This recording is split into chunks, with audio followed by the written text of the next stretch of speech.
So,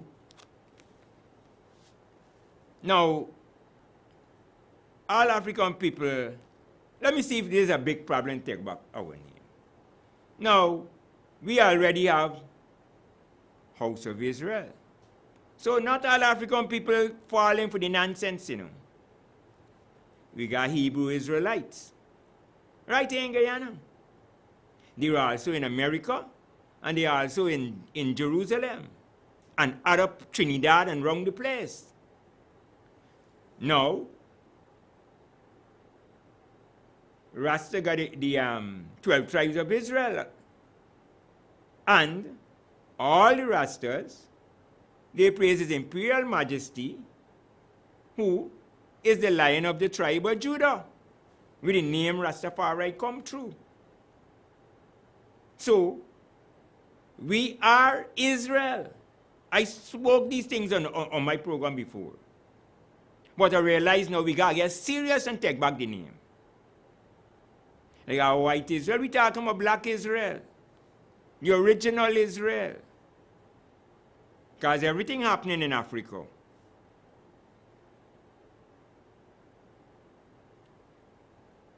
The Christ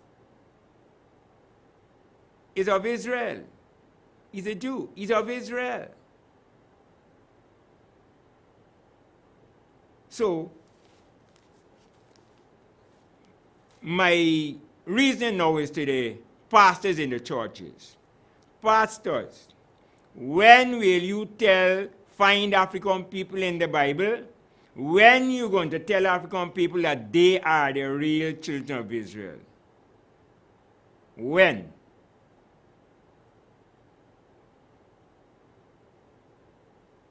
Now, Minister Farrakhan in America with the Nation of Islam, he tells them, the African, all those Africans there also, you know you all are the real children of Israel. And he reads Bible and Quran. We're not stupid Africans, we got sense. So, the rest of Africans need to fall in line, especially those in the churches, and especially at this time, because Christmas coming again, and all the pictures with the white Israel, King David is white, Solomon white, Jesus white, John the Baptist white, all the movies going to be coming out with white Israel. Is that the truth? When you tell them, they say, it doesn't matter what color the Christ is. Well, put him black. Put King David black. Why are we African pastors ain't got the guts to tell these people the truth? Now, look, I spoke with the Ethiopian Abuna for the Caribbean because he came on a visit here. And I was fortunate to be invited there to meet him. And we were asking him about people bringing the images of a white Christ in Ethiopia, because people heard about people trying to put up white Christ in Ethiopia. And I was surprised when he said, the Europeans have a right to have, every nation have a right to have the Christ in their image. So why black African people? So when he said, I said, what? Yes. Ethiopia said, that's what Abuna said. He said, man, the people in India could have a Christ looking like an Indian. The people in China, we expect that. That's what he said. Black African people, we joking out ourselves. When we gonna stop? So, this is something. And so our leaders in this country, they didn't really give us respect as Africans. They didn't really give us respect as blacks. They didn't really give us respect as Ethiopians. They didn't really give us our respect yet, because we ain't free yet, as Rastafari. praises of His Imperial Majesty, the Emperor of Ethiopia. So, we got to go into the Bible. We are a biblical people. We are the real biblical people. We didn't put people in slavery. The people who put you in slavery can't be the biblical people. They would never put it King. How King James? Oh, let me come to this, Mr. King James. How Mr. King James could put his name on a Bible and we accepting King James who come in 1600s or whatever to put his name on a Bible that exists in Ethiopia so long. Even at the Vulgate Bible before King James. How can we tell everybody King James version? What? That is total brainwash, and you could see how it worked. Well, everybody believe in King James version of the Bible. What nonsense is this? King James needs to be taken off the Bible. He print them. They print them in the name of King James. And this is what black people are now. Black people, we have to print back our Bibles. And King James' name can't be on it. We's not human being. We ain't got no strength to even be a man. Much more soldier. I think I had enough of that. Because I have more things to do and my time is running out. I needed to play a piece of this DVD on which I showed previously, but I don't think I might be able to do that because I have a lot of reading to do on a subject that concerns Guyana directly. But I will just speak about it. I think I'll have to leave that for the next time. And what the DVD had shown is, its name is Blacks in India. Yeah, I think that's the name. Africans in India or Blacks in India. Being Black in India, right? And there are some Africans there, real Africans, giving some experiences and talking with other Africans who have been living there now and consider themselves Indian nationals.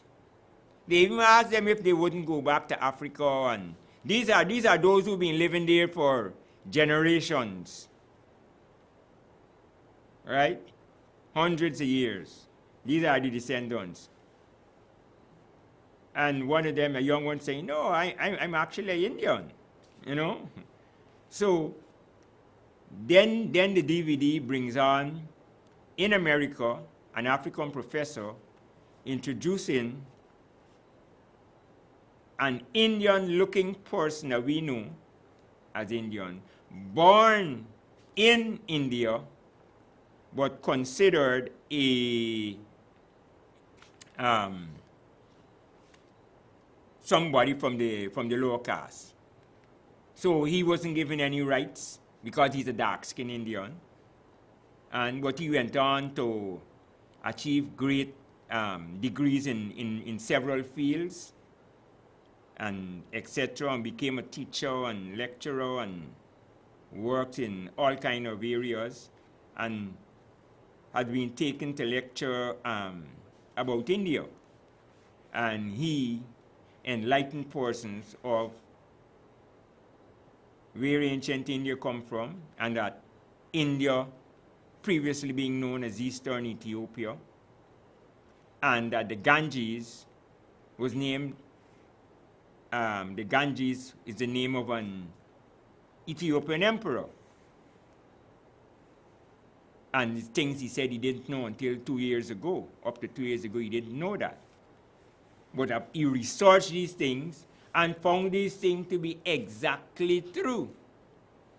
And he even took you back to the Harappan society, which was before, right?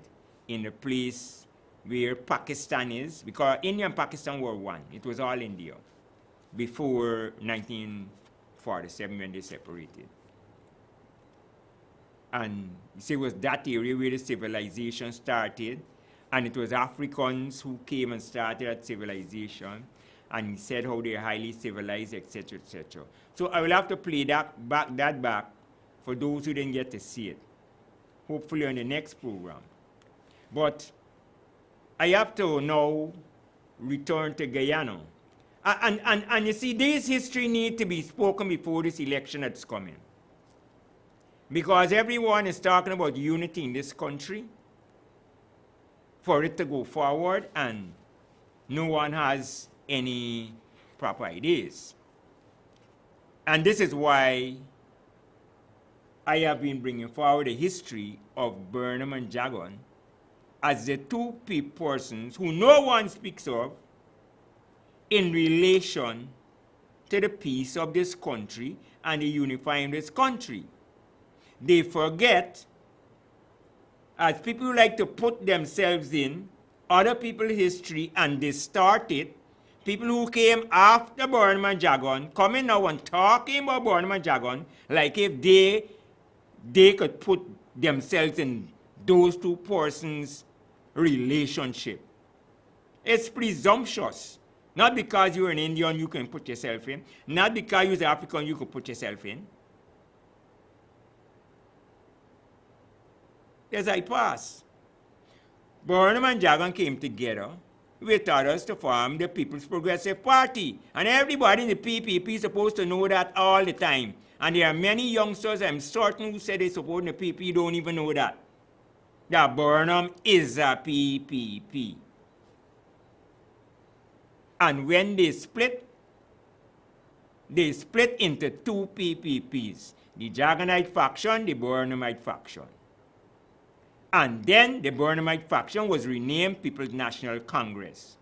So People's National Congress is PPP. And I tell you, AFC formed by somebody from PNC and somebody from PPP. PNC is PPP. So it's all PPP. The People's Progressive Party. The parties that still fighting, trying to progress the people. Now, Burnham and Jagon came together, and then they separated, and that was caused by the British. Because two of them together had won the election.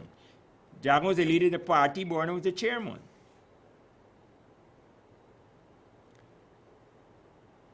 And because we wouldn't have gotten independence under communism, that's why Burnham separate. People want to talk all kind of stupidness, but you have to gotta use your brains or your brawn. And if you ain't got the brawn, you gotta use your brains. So, this is what happened. They're going to get tied up with that when you reach England, and they're asking me all the time, are you a communist? Are you, and he's telling them, it don't have nothing to do whether he's a communist or not. Because, of course, a man's supposed to have his rights. And that's what Jagon was defending. But Burnham realized these people don't deal with rights. People who put people in slavery and got big military don't deal with rights. So, that's what he played the game with them and won them. That's how we got independence. And everyone in this country must realize that, because they would have never given Jagon independence as a communist. If you got any sense, this is long after, make sense out of your head. However, even though there were forces in the PNC and the PPP that kept them apart, that didn't want them to unite, finally they did. And this is the book. I'm telling you, it's in Austin bookstore. Tells you about the talks. Mr. Roy's name is mentioned in here. He don't talk these things. He ain't here now to set any example for the country uniting. Burnham and Jagon united. The two pro-antagonists that people like to claim they follow him, united. It's all in this book. And I think I see Mr. Halim Majid around. I think I see that he's been given an ambassador post or something, right? A news flash past me, and I think I heard that. So his name is on this book. He was a former PPP who went over to the PNC. Mr. Ali Majib, a journalist. And now I think ambassador to some country there. In the PNC, in this coalition government. So this is the example for everyone who claiming the following Borderman jargon. And if y'all ain't doing that, y'all are just frauds. Y'all there to rip the treasury for your own needs. Y'all ain't there to do what Borderman jargon wanted. And finally, after all the tribulations came back and did.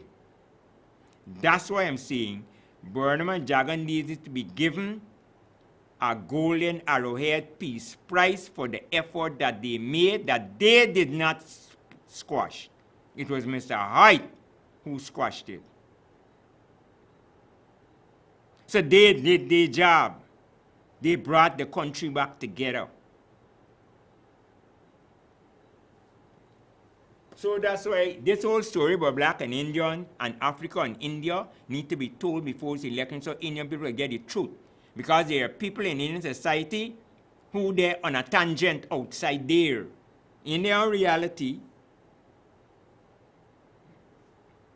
So I want to deal with this here because there's an anniversary coming up concerning Guyana and what transpired between African Indians and the Europeans 100 years ago, which is 1919. Because this document is dated Department of Commerce and Industry, India, 25th of November, 1919. So the 25th of November coming up will be 100-year anniversary of these documents and these writings, which concern the colony of British Guyana in 1919. So let me read, because the facts of why things are the way they are has to do with history. And if you don't know the history, you don't understand. And when you don't understand, you become frustrated of why am I in this position? Or why am I not in another position? So for the edifying of this, of the country, we need to get these things over. So that Indian people will understand the reality. And the first reality they are understanding, is supposed to understand, is that India was part of Ethiopia. Now, the Department of Commerce and Industry, India, on tour Bombay, 25th of November 1919. Dear sirs, and this is written by Sir G.S. Barnes, right? Dear sirs, I am only in Bombay for a very, he's an English one from the Queen's nation, right? I am only in Bombay for a very short time and have got a good many engagements here. I do not gather from the papers which you have sent to me what it is that you wish. If it is a renewal of indentured immigration, I think that it will be better to tell you at once that the case is quite a hopeless one. There is the strongest feeling in the country against it, and the government of India certainly cannot support any such system while the feeling in the country remains what it is. I do not think that the government would assist in any way in any scheme of immigration which was not supported by public opinion in the provinces from which it is proposed to draw the laborers, and supported also by the Indian members of the Imperial Legislative Council. There is really nothing for your deputation to do at Delhi until the Legislative Council meets in February next, when I shall be quite willing to move that a committee of the Indian members be appointed to meet you and consult with you. Yours truly, signed G.S. Barnes. Sir George Barnes. J.J. Noonan, Esquire, Royal Bombay Yacht Club, Bombay. This was written to J.J. Noonan. Now, that was Appendix A. Appendix B. And this extract is from the Liberal, which is from Pakistan. That part of India, Lahore was India, not Pakistan, India. Monday, December 29, 1919. Congress Special Number. British Guyana Colonization Scheme. This is the heading, right? Attractions for Indians. Sir George Barnes, KCB, Secretary to the Indian government in the Department of Industry and Commerce, received the British Guyana Imperial Colonization Deputation on 5 December 1919 at the Government Building, Delhi. Delhi is in India, for those who didn't know. The deputation was introduced by the Honorable Joseph J. Noonan, KC Attorney General, representing the Royal Agricultural and Commercial Society of British Guyana. It consisted of himself, Mr. Thomas Greenwood, representing the West India Committee, and of the Indian section, Dr. W. Hewley Wharton, medical practitioner. Chairman, Joseph A. Loku, FB, member of the British Guyana Legislature, and Parbusa, merchant and planter. In the course of his introductory remarks, Dr. J.J. Noonan stated that the colonization scheme which they wished to place before the Indian government and people had been referred by the British Guyana legislature, in which there was a popularly elected majority in the financial chamber, to a large committee consisting of members of the various representative bodies. This committee divided itself into sections covering all the industries of the colony and reported last April after 3 months careful study. It is not a labor scheme or a project for securing cheap labor. Cheapness does not enter into it at all. The colony, in all its races and classes, and in all the capital invested, is in favor of it because it is a question of vital importance for a British possession as large as Great Britain and calling out for population. It is based upon the immigration of Indian agricultural families. The immigration and settlement will, we hope, be supervised by officers of the Indian government at our own expense. We provide free passages, guarantee employment at the locally current rates, which are now about 2 rupees a day, the cost of living amounting to a little over 1/3 of the average earnings. We provide free repatriation at any stage, whenever required by the officers of the Indian government, and free repatriation at the option of the individual or family after a short period of years. Those who engage in agricultural work, either for an employee or on their own behalf, for 3 years will receive reward grants of 5 acres of land on nominal terms. This land, prepared by an expensive process for immediate utilization at the cost of the colony, is situated in the immediate neighborhood of markets and factories. Other lands can be bought or leased on easy terms. No contracts of any kind are required. There is to be no trace of the old indentured system. There is no compulsory residence or service or other element of compulsion. Settlers can choose their own employers. Regular steamer communication with two classes of passenger accommodation will be provided by the aid of colonial subsidies between Indian ports and British Guyana. The Indian government or people will incur no expense.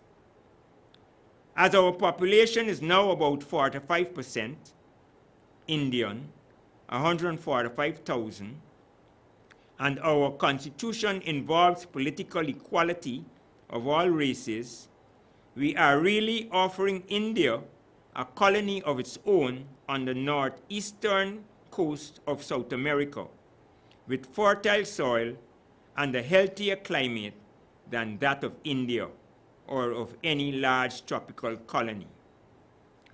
Our immediate scheme is limited to 5,000 adults of both sexes a year.